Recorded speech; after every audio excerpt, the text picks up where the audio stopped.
माँ दुर्गा की दूसरी शक्ति ब्रह्मचारिणी की पावन कथा। माँ दुर्गा की नवशक्ति का दूसरा रूप ब्रह्मचारिणी का है।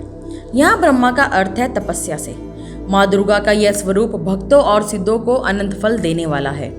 इनकी उपासना से तप, त्याग, वैराग्य, सदाचार और संयम की वृद्धि होती है। ब्रह्मचारिणी का अर्थ तप के चारिणी यानी तप का आचरण करने वाली। देवी का यह रूप पूर्ण ज्योतिर्मय और अत्यंत भव्य है। इस देवी के दाएं हाथ में जप की माला है और बाएं हाथ में यह कमंडल धारण किए है। पूर्व जन्म में ब्रह्मचारिणी देवी ने पर्वतों के राजा हिमालय के घर पुत्री रूप में जन्म लिया था।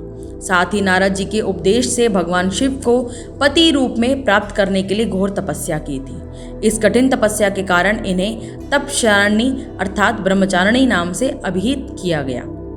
1000 वर्ष तक इन्होंने केवल फल फूल खाकर बिताए और 100 वर्षों तक केवल जमीन पर रहकर शाक पर निर्वाह किया।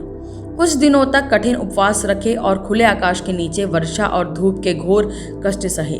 3000 वर्षों तक टूटे हुए बिल्व पत्र खाए और भगवान शंकर की आराधना करती रही। इसके बाद तो उन्होंने सूखे बिल्व पत्र खाना भी छोड़ दिए।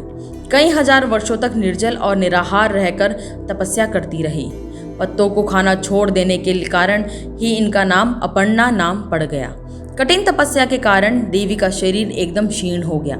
देवता, ऋषि, सिद्धगण, मुनि सभी ने ब्रह्मचारिणी की तपस्या को अभूतपूर्व पुण्य कृत्य बताया, सराहना की और कहा, हे देवी, आज तक किसी ने इस तरह की कठोर तपस्या नहीं की।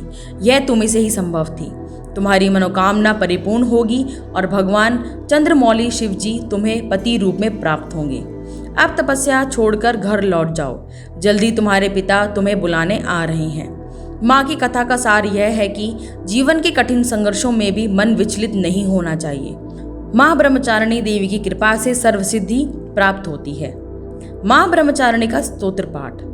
तपशारिणी त्वहि तापत्रय निवारणीं ब्रह्म रूप धरा ब्रह्मचारिणी प्रणमाम्यहम्। शंकर प्रिय तवहिं भुक्ति मुक्ति दायिनी शांतिदा ज्ञानदा ब्रह्मचारिणी प्रणमाम्यहम्।